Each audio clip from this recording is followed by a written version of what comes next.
Bismillahirrahmanirrahim. Assalamualaikum warahmatullahi wabarakatuh.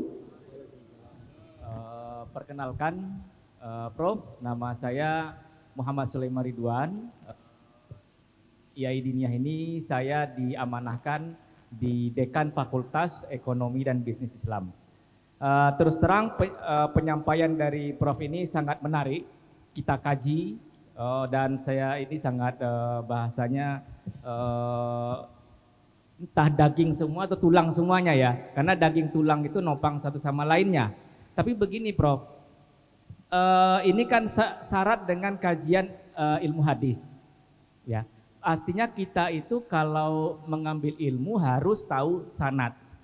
Sanadnya siapa? Oke. Tetapi ada sebuah perkataan Sayyidina Ali yang mengatakan unzur makola wala tanzur mankola. Pada suatu saat ini, di era ini, ada yang kita ketahui dengan namanya era post-truth. Post-truth artinya kebenaran itu milik sebuah didasarkan pada sisi emosional dan keyakinan seseorang. Nah, sekarang bagaimana seorang mahasiswa bisa, kalau kita pinjam tadi kalimat Prof, menapis itu ya. Kalau mungkin kita balap bahasanya itu bagaimana mensaring tadi informasi itu. Jangan sampai kita dikorbankan juga pada seorang profil seseorang karena kita ini, oh guru saya adalah segala sesuatu. Tapi kan tidak semua segala sesuatu guru itu ada yang baiknya. Betul juga kata Sayyidina Ali, unzur makola wala tanzur mankola tadi. Bagaimana sikap kita sebagai mahasiswa untuk teman-teman yang ada di belakang, mahasiswa baru, adik-adik kita dalam menyikapi ini dan dalam memberikan irisan aman tadi. Sekian, terima kasih. Assalamualaikum warahmatullahi wabarakatuh. Waalaikumsalam warahmatullahi wabarakatuh. Terima kasih Bapak. Mungkin langsung saja Prof, singkat saja. Terima kasih Ustaz Sulaiman. Sulaiman tadi ya? Sebenarnya soalan ini Ustaz Sulaiman dah ada jawapan dah. Tapi dia nak minta anak-anak untuk dengar daripada orang luar. Kerana budaya ataupun tabiat kita ni apabila terlalu dekat itu tidak nampak, dia kena dijauhkan sedikit baru jelas. Kan? Jadi kalau orang dalam cakap mungkin dah tak dilihat, dekat sangat. Perlu dijauhkan sedikit, maka orang luar perlu datang. Kita perlu bezakan di antara dua perkara. Perkara yang pertama, kebenaran sesuatu kalam. Adakah ia benar ataupun tidak? Muwafiq lil waqi' am mukhalif lil waqi'? Maksudnya adakah berita itu siddiq atau kadzib? Adakah berita itu benar ataupun dusta? Benar atau salah? Ini yang disebut oleh Ustaz tadi, unzuru ila ma qala wa la tanzuru ila man qal. Lihat apa yang dia ucapkan, jangan lihat kepada siapa yang mengucapkan. Kalau yang diucap itu perkara yang benar, yang betul, siapa saja yang menuturkan, maka kita mengatakan ia benar. Tetapi apabila kita berbicara tentang agama, yang mana kita nak menyandarkan nisbah sesuatu kalam kepada Nabi SAW, maka ini isu yang kedua. Maksudnya kita perlu bedakan di antara kebenaran sesuatu kalam dan penisbahan sesuatu kalam kepada penuturnya. Sesuatu perkataan yang benar, maka kita kata benar. Tetapi apakah perkara benar itu dituturkan semestinya oleh Nabi SAW? Tidak semestinya.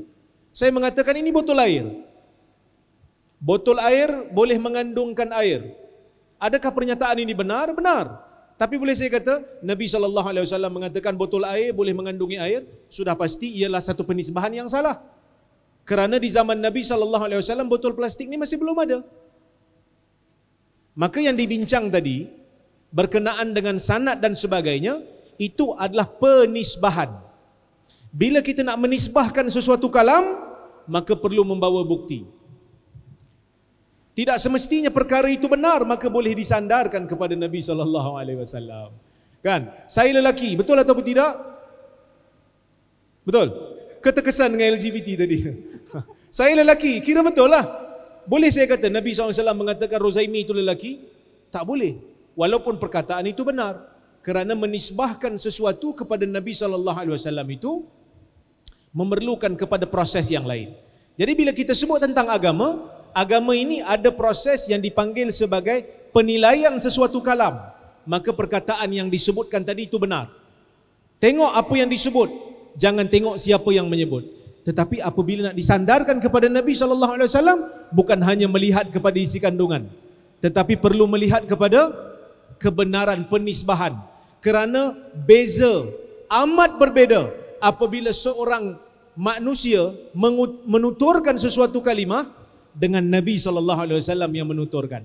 Kerana apabila Nabi yang menuturkan, ia ada nilaian agama di situ.